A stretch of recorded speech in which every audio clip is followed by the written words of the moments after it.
All right, good morning, good evening, good afternoon, ladies and gentlemen, citizens of YouTube. It's Pastor Dowell. This is something we definitely need to be paying attention to and keeping our eyes on, because I do have a couple of things I need to say in this, for this instance right here, or this particular reporting. The whole world is familiar with the Fernando Castile shooting by a police officer up there in Minneapolis, Minnesota. And I just received a political news report right here. Check out the headlines right there. Officer who killed Castile to be paid $48,500 in buyout. That is cheap. All right. But what's really going on? Let's read this thing. All right. Because I'm going to let you in on the law of the streets. You know, things that people don't hear and don't understand. Look at this.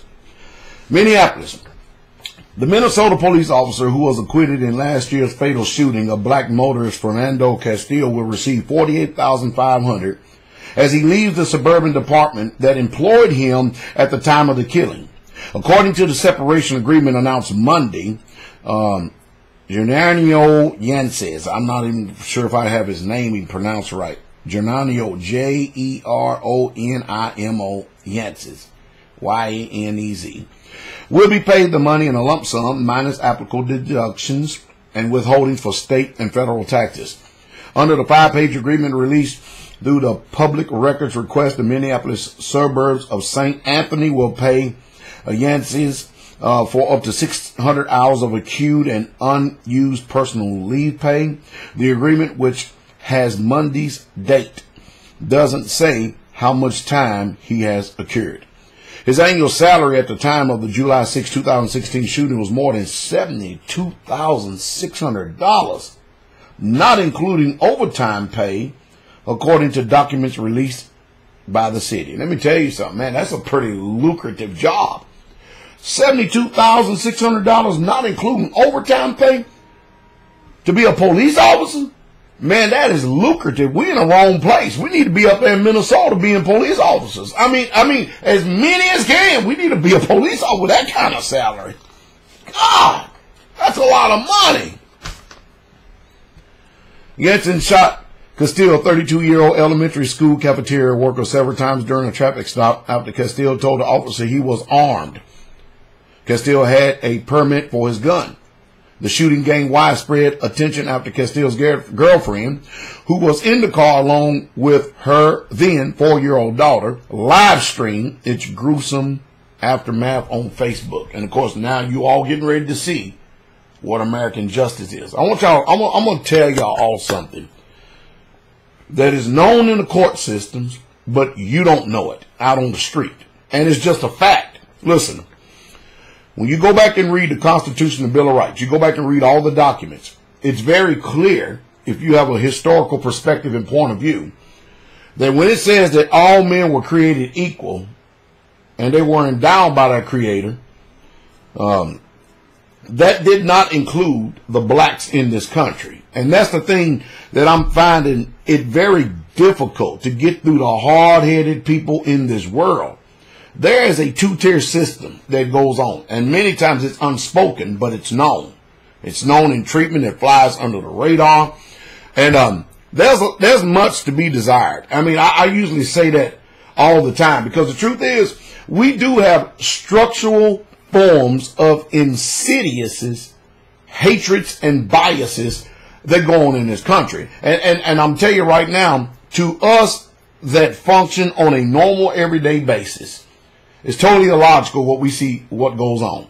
I mean, there is something going on systematically that the people who are not as informed as I am, and who is informed as people who do a lot of reporting of the news, it's hard for them to discern and pick up. And I am by no means whatsoever at all insulting your intelligence. I'm not, because there's a time that we all thought we had intelligence until we found out that we have literally been used and abused by the system. We really truly have. And of course, what does America want? America wants us to continue to keep denying our continual experiences by mitigating everything and saying that everything is better now. Well, I mean, in a certain demographic eyes, everything is better. But for those of us who in this struggle, it's not better at all. It's not better at all. So, I mean, there's much to be desired and a lot to be learned in this country right here. But I can tell you right now, racial epithets, you know, slurs that are constantly being said, undertones that are flying under the radar. They're going on. They're going on. And there has never, ever, ever, and this is what America needs to understand. And I understand the pride of people who try to say it's different. It's just that they never walked in these shoes. But the truth is, there has never, ever, ever been any good old days for black people in this country. I don't care who it is. And it's obvious that it doesn't make any difference what color you are. As long as you have the uniform on, you are representing the system, and the system is going to protect the system. But what the system is doing to this particular police officer right now, it's setting him up for a death sentence. They're basically throwing him out to the dogs. And I'm not calling people dogs. It's just a figure of speech. What I'm saying is that they're throwing this guy out. They better put him in some type of witness protection program. Because I'm telling you, I knew how I grew up as a boy, a young man. And I knew how my cousins were. And I've lost many of my relatives through what the world terms as gun violence. I talked about it last Shabbat. I did. I grew up in the streets. And I can't remember a week that didn't go by that I didn't hear gunshots. And then I had a couple of guns drawn on me as a young man, but I don't want to digress. Let me just go ahead and get into this right quick, all right? Because the more you know, the more you can, by the way of thinking, feel. But if you're totally oblivious to what's really truly going on, then there are ideals that's simply going to be portrayed differently. Do you understand? I mean, I'm trying my best, and I always try to not to speak over the minds or over what I believe to be the level of comprehension to my audience right here. I only seek to tell the truth, no matter how painful it is. And I tell you, nobody ever hates you for lying. Nobody ever hates you for withholding information. People hate you when you tell the truth, and it's the truth that they have denied, ignored, and refused to come to. Let's go on with this for a second, all right? Because it's getting very interesting. Look at this right here. Yanez, 29 and Latino, was acquitted of manslaughter on other charges in June. On the day of the verdict, the city announced the public will be best served if Yanez was no longer an officer. The city said Monday that the agreement ends all employment rights for Yanez. And since Officer Yanez was not convicted of a crime as a public employee, he would have appeal and grievance rights if terminated. It said in a statement, a reasonably voluntary separation agreement begins to a close one part of this horrible tragedy.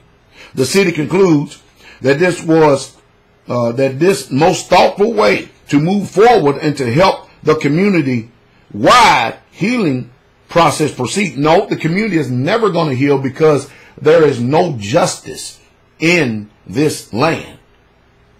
And in the black community, they know it ain't no justice. Period, point blank.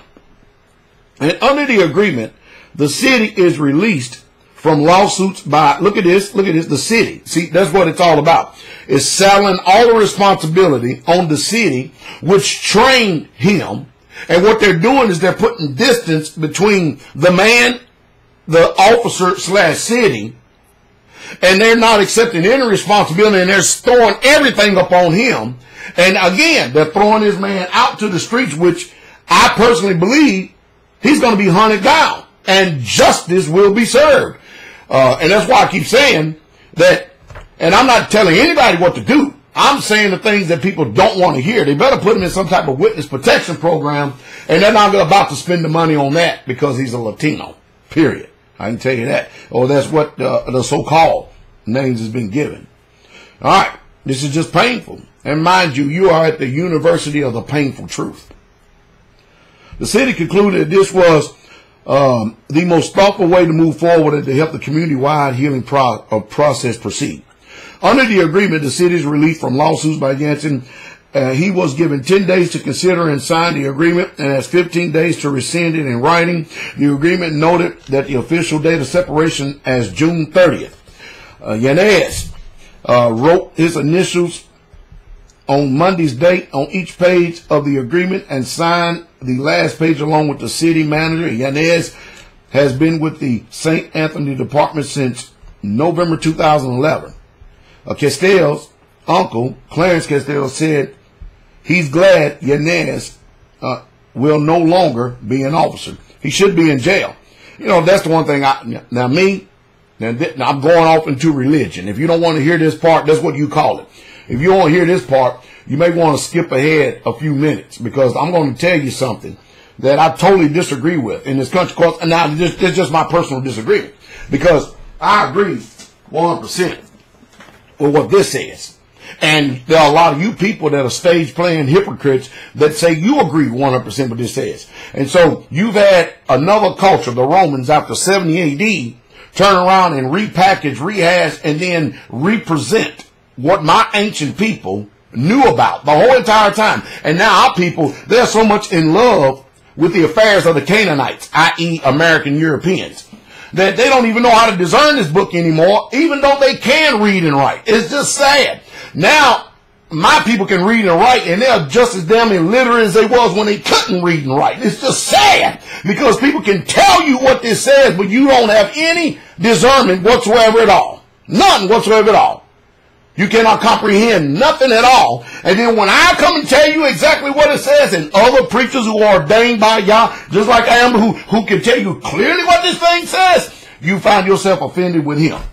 Well, jail in Hebraic culture, Hebrew culture, you know those slaves that you see on the hieroglyphics over in Egypt, they're my people, Hebrew culture. We didn't have jail for people who committed crimes and injustices. First of all, in our culture, he would have been killed. We would have killed him the same way that he killed somebody. That's what we would have done. But I don't know what. Anyway, I know what it is. I'm gonna stick with this though. But if you read the Bible, there is no jail. There's not a place in there where you're gonna find somebody get 3 squares and a cot for committing any type of heinous crimes or abominations. They get the death penalty, period. And you know the reason why you get the death penalty? The Bible says, so shall you put the evil away from you. There are a lot of things that go in this country that man says that is justice. Man says it's the law. But the law of who though? And we're watching the spiritual bankruptcy. We're watching the moral degradation. We're watching the eroding and the unraveling of this society come apart, just like the ancient Romans. Like I keep telling you over and over again, history has this uncanny ability to be able to repeat itself, and it's doing it again and again and again and again and again. It really truly is. And it's something else to watch, especially when you know what the Bible says and you watch all these things begin to unfold right before your very eyes. You just start shaking your head and say, you know what? Yah is just, and that he is. He is just. But it's a sad, sad day. Because, I mean, after all, we did put ourselves in these captivities by transgressing, spurning, and committing abominations of the Canaanites, which Moshe, the custodian of the law in Deuteronomy, who you call Deuteronomy, told us when you go into these lands, don't do after these heathens, don't do after the customs of these heathens. Now we're all but immersed in them, done forgotten the law of Yahweh Elohim, and now look at the condition we're in. We outrunning the pagans and the heathens more so than they do themselves. We are more abominable than they are. It's sad. Look at Atlanta. Atlanta, Georgia. Man, why in the hell would somebody even want to be there? In Atlanta? Oh, anyway, let me go on. Let me get back to this. He should be in jail, the uncle said. He's like a fish that wiggled his way off the hook. Hopefully he won't be able to get a police job in the United States because he's a poor example of an officer. Yeah, you know, they give you the dressed up version, I'm telling you. Yanez's acquittal led to days of protest, including one in St. Paul that shut down Interstate 94 for hours and ended with 18 arrests. At a recent city council meeting, residents of St. Anthony called on the city's mayor to resign. After the trial, Castile's mother, Valeria Castile, reached a nearly $3 million settlement with the city, precluding a wrongful death lawsuit. Now, see, this is the mental gymnastics that go on. In other words, what had just happened here, they didn't admit guilt, but they gave money showing that they're guilty. But on the books, on the paper, in front of the news, in front of everybody else, the city, I keep trying to listen to me. Listen to me. And in this case, I don't mind insulting your dumb asses. I really truly don't. Because this damn ignorant shit ain't blissful. It ain't no way, shape, fashion, or form. And anytime you get somebody like me trying to tell you how wicked as hell you are and how you can't perceive stuff, the first thing you want to do is get into your damn emotions and your feelings, acting like you know what the hell is going on. So you just shut up and listen for a moment and learn something. And stop running around acting like you so damn intelligent when you stupid as hell. Sit down and learn from the teacher. Now I got that off my chest. The city is putting distance from what that police officer did. They're keeping themselves squeaky clean in the matter and paying her $3 million. $3 million. Tax-free. Ain't like this one right here, because I'm telling you, this guy's getting thrown. He's getting ready to get the streets. And I'm telling you, if somebody's probably got a position on him now, but he's hitting the streets. But you think about this for a second, and think about this real hard. Really hard. The city is saying our hands are clean. You ever read that before? You ever seen that before? Huh? Do you remember there was somebody that dipped his hands in the vessel and said, I am clean of the blood of this man. You know what that man was? Jesus. That's exactly the same damn thing this city is doing now. And they're placing all the burden on the Yehudis. So this right here brings closure. Now, you ain't going to bring him back. But now the mom's a millionaire. Well, hold on. She got $3 million in a suit. The lawyers get 33.5%. So they get a third of that $3 million. So she's going to end up with $2 million. And the lawyer's going to get $1 million payout. That's what goes on. And that's what they call justice. Y'all get it? It's again, stage playing hypocrites. Mental gymnastics, all right? The Associated Press examined several high-profile fatal police shootings and found severance or separation agreements for officers to be unusual. In some cases, officers were fired outright. In many cases, where charges were not brought or officers were acquitted, they have remained on the job. In August 2014, the shooting of 18-year-old Michael Brown, who was unarmed and black, Ferguson, Missouri police officer Darren Wilson did not receive a severance package when he resigned.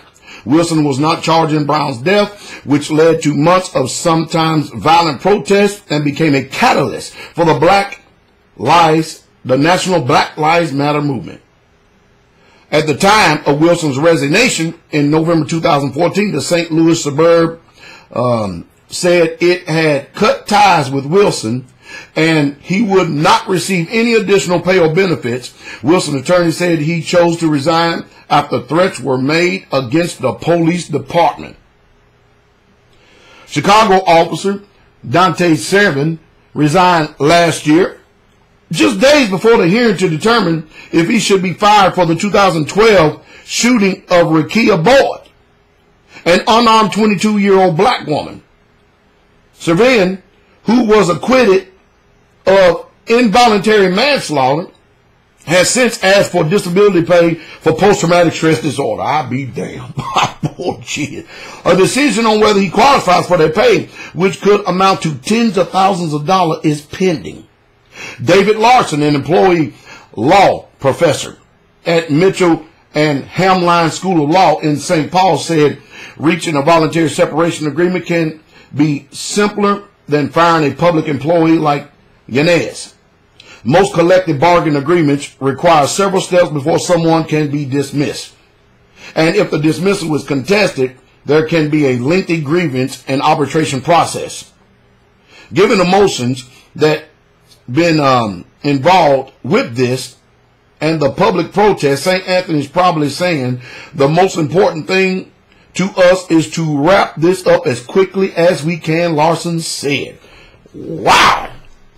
Wow, wow, wow. You know, I hope that many of you, now I don't expect, because wisdom is too high for a fool, I don't expect many of you to get the intent or the passion or the reason why I speak the way I do. I really truly don't. I don't, because I have no confidence in this general American public right here who are all on the plantation, and they're just stuck in the warehouses and stuff of education, thinking that they realize that they know something they don't. And again, you just got finished watching the system. See, anytime a police officer gets acquitted, what they're saying is that there's nothing wrong with the system. The system is not flawed, and justice has prevailed. And then they turn around and guiltily they saddle the person with, it's like Walmart. What Walmart does is, anytime these truck drivers go out there and kill people and crash into them and run the hell all over them and maim them for life, what they do is Walmart has these high-paid lawyers that they separate the trucker from the company, and they saddle the judgment on the trucker, but the company pays the fines. I tell you, I ought to say, remember that big old smiley face? We love you, you penny-pinching fools. That's what they do. Anyway, I've had enough of this already, because it's already got me sidetracked from this more what I'm doing, and got my blood pressure up. But you deserve the truth, the naked truth, the university of the painful truth, and the truth straight